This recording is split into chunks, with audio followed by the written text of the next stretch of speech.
ትሬድ አሸነፋችሁ ማለት ሁሌም ትክክል ናችሁ ማለት አይደለም።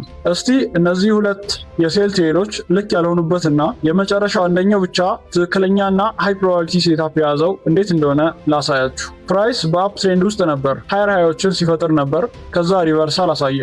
ታዲያ በቤሪሽ ጉዞ መሃል ፌር ቫልዩ ጋፕ ጥሎ ነበር ያለፈው። በእርግጠኝነት ብዙ ትሬደሮች ከዚህ ፌር ቫልዩ ጋፕ ላይ ሴል ለማለት ማየታቸው አይቀርም። ነገር ግን ይህ ትክክለኛ ሴታፕ አይደለም። ምክንያቱ ደግሞ ማርኬት ስትራክቸር ሺፍት አልተፈጠረም ነበር። ስለዚህ ትሬንዱ እንደተቀየረ የሚያሳይ ምንም ማስረጃ የለም። ባያሱ አሁንም ቡሊሽ ነበር። ነገር ግን በድጋሚ ማርኬቱ ላው በመፍጠር ማርኬት ስትራክቸር ሺፍት ፈጠረ። አሁን ፕራይስ ቤሪሽ እንደሆነ ተረጋግጧል። ነገር ግን ከዚህ ጋር ቢሆን ሴል ብትሉ ሴታፑ ኢንቫሊድ ነው። ምክንያቱ ደግሞ ፕራይስ ምንም አይነት ኢምባላንስ ወይም ፌር ቫልዩ ጋፕ አልፈጠረም። ፌር ቫልዩ ጋፕ ከሌለ ትሬድ የለም።